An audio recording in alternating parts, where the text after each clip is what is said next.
नमस्कार दोस्तों, मैं सुबेन कुमार। आपका स्वागत है SRGS हब में। इस वीडियो को देखने से पहले आप मेरे वीडियो को लाइक एंड कमेंट करें, साथ ही सब्सक्राइब करें एवं बेल आइकन दबा दें ताकि मैं जब भी वीडियो डालूं आपके पास नोटिफिकेशन पहुंच जाए। तो चलिए दोस्तों, इस कंसेप्ट प्लस क्वेश्चन को स्पीडी सामान्य ज्ञान से लिए हैं, तो आइए देखते हैं क्या है क्वेश्चन। फर्स्ट में है, राज्य पुनर्गठन आयोग की स्थापना कब किया गया? 1953 में। कब किया गया? 1953 में। राज्य पुनर्गठन आयोग की स्थापना कब किया गया था? 1953 में। आगे देखते हैं, राज्य पुनर्गठन आयोग के अध्यक्ष थे, उस समय अध्यक्ष कौन थे? फजल अली। भाषा के आधार पर गठित प्रथम राज्य है आंध्र प्रदेश, जो भाषा के आधार पर पहले गठित किए गए। और कब गठन हुआ इसका? 1 अक्टूबर 1953 को। 1 अक्टूबर 1953 को भाषाई आधार पर राज्यों का पुनर्गठन किया गया था। कब किया गया था? 1956 में। 1956 में। आगे देखते हैं, असम राज्य का गठन हुआ। असम राज्य का गठन कब हुआ? 1956 में। 1956 में। सिक्किम को 22वां राज्य का दर्जा दिया गया। कब दिया गया? 26वां संविधान संशोधन द्वारा 1975 के समय। 26वां संविधान संशोधन कब हुआ? 1975 में, याद रखें। नागालैंड राज्य बना था। 13वां संविधान संशोधन 1962 में। एक क्वेश्चन बार बार पूछे जा रहे हैं सभी एग्जामों में, जो आपके पास लेकर आए हैं। वीडियो को अंत तक देखें ताकि कोई क्वेश्चन छूट ना पाए। देखते हैं आगे क्वेश्चन क्या है। गोवा को 25वां राज्य कब बनाया गया था? 56वां संविधान संशोधन 1987 के समय। 56वां संविधान संशोधन 1987 के द्वारा बनाया गया। दिल्ली को राजधानी पूर्णतः दर्जा मिला था। कब मिला था? 69वां संविधान संशोधन 1991 में। 69वां संविधान संशोधन 1991 में। छत्तीसगढ़, उत्तराखंड व झारखंड की स्थापना किया गया। छत्तीसगढ़ को 1 अक्टूबर 2000 को, उत्तराखंड को 9 अक्टूबर को किया गया था और झारखंड को 15 अक्टूबर 2000 को किया गया था। 15 नवंबर को। आगे देखते हैं, तेलंगाना राज्य का निर्माण हुआ 2 जून 2014 को। आंध्र प्रदेश को विभाजित किया गया था उस समय। आंध्र प्रदेश से अलग हुआ तेलंगाना। कब अलग हुआ? 2 जून 2014 को। संविधान की संप्रभुता निहित होता है, किसमें होता है? जनता में। संविधान में संघीय व्यवस्था लिया गया। कहाँ से लिया गया? कनाडा से। संघीय व्यवस्था कहाँ से लिया गया? कनाडा से लिया गया है। मूल कर्तव्य लिया गया है। मूल कर्तव्य कहाँ से लिया गया है? सोवियत संघ से। मूल कर्तव्य कहाँ से लिया गया है? सोवियत संघ से। संसदीय शासन प्रणाली, एकल नागरिकता एवं विधि निर्माण प्रक्रिया, ये लिया गया है ब्रिटेन से। संसदीय प्रणाली, एकल नागरिकता, विधि निर्माण प्रक्रिया लिया गया है कहाँ से? ब्रिटेन से लिया गया है। आगे देखते हैं, मौलिक या मूल अधिकार तथा न्यायिक पुनरीक्षण लिया गया है अमेरिका से। कहाँ से लिया गया है? अमेरिका के संविधान से। भारतीय संविधान में विधि द्वारा स्थापित प्रक्रिया लिया गया है जापान से। विधि द्वारा स्थापित प्रक्रिया कहाँ से लिया गया है? जापान से। राज्य के नीति निर्देशक सिद्धांत द्वारा राष्ट्रपति निर्वाचन प्रक्रिया कहाँ से लिया गया है? तो आयरलैंड से लिया गया है। कहाँ से लिया गया है? आयरलैंड से लिया गया है कि राष्ट्रपति का भी निर्वाचन होना चाहिए। और राज्य के नीति निर्देशक, ये सिद्धांत कहाँ से लिया गया है? ये भी आयरलैंड से लिया गया है। भारत के संविधान में आपातकालीन उपबंध कहाँ से लिया गया है? जर्मनी के बीमर संविधान से। आगे देखते हैं, संविधान संशोधन की प्रक्रिया किस देश के संविधान से प्रस्तावित किया गया है? दक्षिण अफ्रीका। कहाँ से लिया गया है? दक्षिण अफ्रीका। संविधान की संशोधन की प्रक्रिया किस देश से संविधान से प्रस्तावित है? दक्षिण अफ्रीका से। संसद को संविधान में संशोधन करने की शक्ति प्रदान करता है अनुच्छेद 368 के भाग संख्या 20 से। भाग संख्या 20 में वर्णित है संविधान संशोधन, और अनुच्छेद संख्या 368 में, आर्टिकल 368 में और पार्ट 20 में। संविधान में प्रथम संशोधन हुआ 1951 में। कॉन्स्टिट्यूशन में फर्स्ट अमेंडमेंट हुआ 1951 में। वर्तमान में राज्य संघ समवर्ती सूची विषयों की संख्या है राज्य में 61 गो, संघ में 100 और समवर्ती सूची में 52 गो। कितना है? 52। आगे देखते हैं, समवर्ती सूची के विषय पर विधि निर्माण की शक्ति प्रदान है। समवर्ती सूची के विषय पर विधि निर्माण कौन कर सकता है? केंद्र और राज्य दोनों कर सकता है, दोनों का अधिकार है।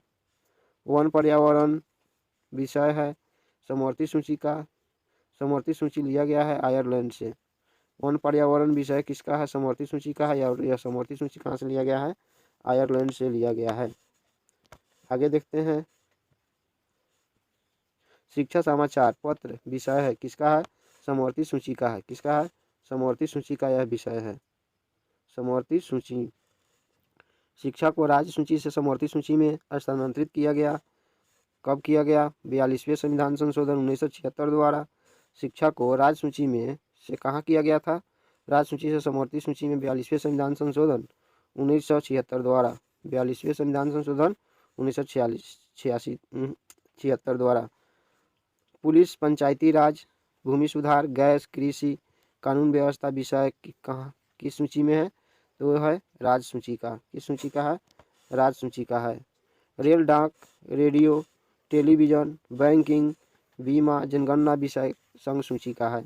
भारत में नागरिकता प्रावधान है एकल। भारत में केवल एक ही नागरिकता ली जा सकती है। आगे देखते हैं, एकल नागरिकता प्रावधान है ब्रिटेन से। एकल नागरिकता कहाँ से लिया गया है? ब्रिटेन से। नागरिकता विषय है संघ सूची का। और भारत में आकर बसने से 5 वर्ष के बाद नागरिकता मिल जाती है पंजीयन के आधार पर। संविधान के नागरिकता का उल्लेख है संविधान के भाग 2 के अंतर्गत अनुच्छेद 5 से 11 तक। यानी भाग 2 में अनुच्छेद कहाँ से कहाँ तक है? अनुच्छेद 5 से 11 तक है। नागरिकता है भाग 2 में। आगे में क्या है? कमेंट करके बतलाए।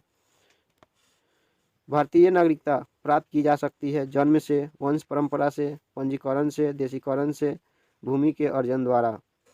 पंजीकरण द्वारा नागरिकता प्राप्त करने के लिए भारत में निवास करना होगा 5 वर्षों तक, जो इससे पहले बता दिए हैं।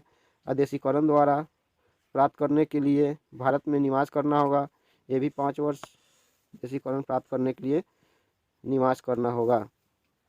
आगे देखते हैं, पहला नागरिक संशोधन बिल पारित किया गया था। कब किया गया था?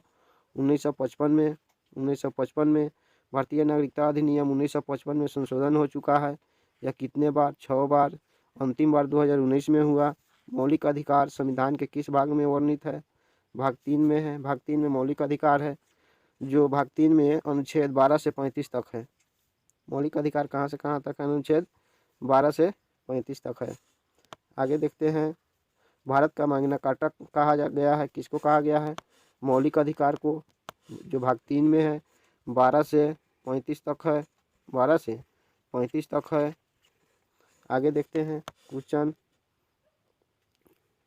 मूल संविधान में मौलिक अधिकार थे। मूल संविधान में कितने मौलिक अधिकार थे? 7। वर्तमान में मौलिक अधिकार है 6। कितने हैं? 6। जो एक हटा दिया गया, जो संपत्ति का अधिकार को मूल अधिकार की सूची से हटाकर विधि अधिकार किया गया। कब किया गया? 44वें संविधान संशोधन 1978 द्वारा किया गया, जो अनुच्छेद 300 के क में जोड़ा गया है। मौलिक अधिकार, मौलिक अधिकारों का संशोधन करने का शक्ति किसे प्रदान है? तो यह है संसद को। किसे प्रदान है? संसद को प्रदान है। आगे देखते हैं, संसद को मौलिक अधिकारों में संशोधन का अधिकार दिया गया। कब दिया गया? जब केशवानंद भारती वाद हुआ तब मौलिक अधिकारों का रक्षक माना गया सर्वोच्च न्यायालय एवं उच्च न्यायालय को। मौलिक अधिकार का संरक्षक कौन है? सर्वोच्च न्यायालय और उच्च न्यायालय।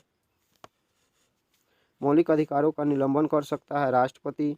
राष्ट्रपति मौलिक अधिकारों को क्या कर सकता है? निलंबन कर सकता है। अनुच्छेद 14 में कानून की समानता का अधिकार लिया गया है ब्रिटेन से। कानून की समानता कहाँ से लिया गया है? ब्रिटेन से लिया गया है। अप्रियता का अंत अनुच्छेद 17 में दिया गया है। अप्रियता का सिद्धांत कहाँ दिया गया? अनुच्छेद 17 में।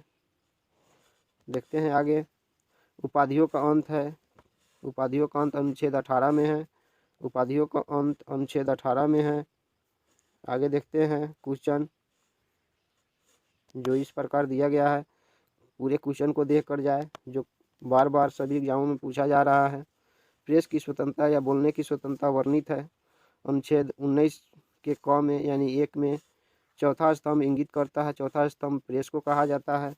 प्राण एवं दैहिक स्वतंत्रता का संरक्षण वर्णित है अनुच्छेद 21 में। प्राण एवं दैहिक स्वतंत्रता का संरक्षण वर्णित है अनुच्छेद 21 में। आगे देखते हैं, अल्पसंख्यक वर्गों के हितों का संरक्षण संबंधी अधिकार उल्लेखित है अनुच्छेद 29 में। अल्पसंख्यक वर्गों के हितों का संरक्षण संबंधित उल्लेखित है, याद रखें। अनुच्छेद 29 में 6 से 14 वर्ष की उम्र के बच्चों के लिए निःशुल्क शिक्षा अनिवार्य है। कौन से संविधान संशोधन द्वारा लिया गया है, किसमें है? तो 86वां संविधान संशोधन 2002 में, जो अनुच्छेद 21 के क में है। अनुच्छेद 21 के क में क्या दिया गया है कि 6 से 14 वर्ष के उम्र के बच्चों के लिए निःशुल्क शिक्षा का प्रावधान किया गया है। आगे देखते हैं, 86वां संविधान संशोधन द्वारा प्रस्तावित शिक्षा का अधिकार लागू हुआ। कब लागू हुआ? 1 अप्रैल 2010 से। 86वां संविधान संशोधन शिक्षा का अधिकार लागू हुआ 1 अप्रैल 2010 से। 14 वर्ष से कम आयु के बच्चों को जोखिम भरा काम प्रतिषेध किया गया अनुच्छेद 24 में। मौलिक अधिकारों को परिवर्तित कराने हेतु अनुच्छेद 32 के तहत सर्वोच्च न्यायालय कितने रिट जारी कर सकता है? 5 रिट जारी कर सकता है। कितना? 5 रिट जारी कर सकता है। उच्चतम तथा उच्च न्यायालय द्वारा जारी किया जाने वाला 5 रिट है, वो कौन कौन से है? 1 तो बंदी प्रत्यक्षीकरण है, 2 में परमादेश है, 3 में प्रतिषेध, 4 में उत्प्रेषण तथा 5 में अधिकार परीक्षा। उच्च न्यायालय अथवा सर्वोच्च न्यायालय द्वारा नागरिकों के अधिकारों के रक्षा हेतु किया गया समादेश है, क्या है? परमादेश है। समादेश को परमादेश कहा जाता है। बंदी को 24 घंटे के अंदर सशरीर न्यायालय के सामने पेश करना समादेश कहलाता है। बंदी प्रत्यक्षीकरण, जिसे बंदी प्रत्यक्षीकरण को इंग्लिश में कहते हैं हैबिज कॉर्पस, 24 घंटा के अंदर पुलिस डिस्ट्रिक्ट कोर्ट में अपराधियों को पेश करता है, याद रखें। व्यक्तिगत स्वतंत्रता के रक्षा के लिए रिट याचिका है हैबियस कॉर्पस, बंदी प्रत्यक्षीकरण। आगे देखते हैं, नीति निर्देशक सिद्धांत कहाँ से लिया गया है, कहाँ वर्णित है? तो भाग 4 में है, अनुच्छेद 36 से 51 तक।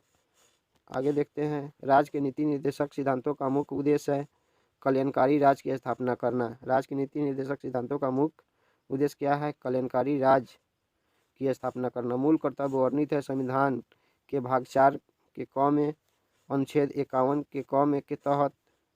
मूल कर्तव्य का विचार लिया गया पूर्व सोवियत संघ से। मूल कर्तव्य का पूर्व सोवियत संघ को कहा जाता है आज रूस। वर्तमान में मूल कर्तव्यों की संख्या कितनी है? 11 है। वर्तमान में मूल कर्तव्यों की संख्या 11 है। भारतीय संसद के 3 अंग है। पूछा जाए भारतीय संसद के कितने अंग है, तो 3 अंग है। वो कौन कौन से है? राष्ट्रपति, राज्यसभा, लोकसभा। मान लेते हैं कि ये संसद है, जिसमें से लोकसभा हो जाएगा, राज्यसभा हो जाएगा, खंड में राज्यसभा हो जाएगा, दूसरे खंड में यहाँ राष्ट्रपति हो जाएगा। आगे देखते हैं, संसद का स्थायी एवं उच्च सदन जो कभी भंग नहीं होती है राज्यसभा है, जो कभी भी भंग नहीं हो सकती। संसद का निम्न सदन किसे कहते हैं? लोकसभा का संसद भवन का डिजाइन तैयार किया था सर हर्बर्ट बेकर और एडवर्ड लुटियंस ने। संसद किसने बनाया था? सर हर्बर्ट बेकर और एडवर्ड लुटियंस ने। संसद भवन की नींव रखी गई 1921 में। 1921 में क्या किया गया था? संसद भवन की नींव रखी गई थी। आगे देखते हैं, संसद भवन का उद्घाटन किया गया था 18 जनवरी 1927 को। उस समय लॉर्ड इरविन था। उस समय कौन था? Lord Irwin. संविधान में दोनों सदनों की संयुक्त बैठक का प्रावधान किया गया है अनुच्छेद 108 के तहत। संविधान में दोनों सदनों की संयुक्त बैठक, एक साथ बैठक किस अनुच्छेद में किया गया है? 108 के तहत। दोनों सदनों की संयुक्त बैठक होती है साधारण विधेयक एवं वित्त विधेयक के मामलों पर। वित्त विधेयक एवं साधारण विधेयक के मामलों पर होता है। संसद के संयुक्त अधिवेशन बुलाता है, कौन बुलाता है? राष्ट्रपति। आगे देखते हैं, संसद के संयुक्त अधिवेशन की अध्यक्षता कौन करता है? तो वो है लोकसभा के अध्यक्ष। संयुक्त अधिवेशन में निर्णय किस आधार पर लिए जाते हैं? बहुमत के आधार पर। संयुक्त अधिवेशन निर्णय किस आधार पर लिए जाते हैं? बहुमत के आधार पर। बहुमत कब मिलता है? जब 2/3 वोट मिल जाए। आगे देखते हैं क्वेश्चन। संसद की कार्यवाही सूची में प्रथम विषय होता है प्रश्नकाल। प्रथम विषय क्या होता है? प्रश्नकाल। और यह प्रश्नकाल की अवधि कितनी होती है? 1 घंटा की होती है। प्रश्नकाल की अवधि 1 घंटा होती है। शून्यकाल कहलाता है प्रश्नकाल के बाद, यानी 12 बजे से लेकर 1 बजे के बीच का समय है। आगे देखते हैं क्वेश्चन। संसद के किसी सदस्य की सदस्यता समाप्त समझी जाती है यदि वह बिना सदन को सूचित किए अनुपस्थित रहता है। कितने दिनों तक रहता है? 60 दिन तक। संसद का सदस्य नहीं होने पर कोई मंत्री अपने पद पर बना रह सकता है, 6 माह तक रह सकता है। संसद में यदि कोई सदस्य नहीं हो तो कितने तक मंत्री रह सकता है? 6 माह तक। संसद के 2 क्रमिक अधिवेशनों के बीच अधिकतम समय अंतराल होता है 6 माह।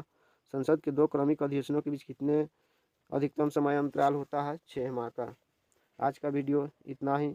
तो दोस्तों, बहुत वेरी क्वेश्चन है। आज के लिए इतना ही। तो मेरे वीडियो को लाइक एंड कमेंट करें, साथ ही सब्सक्राइब करें। धन्यवाद।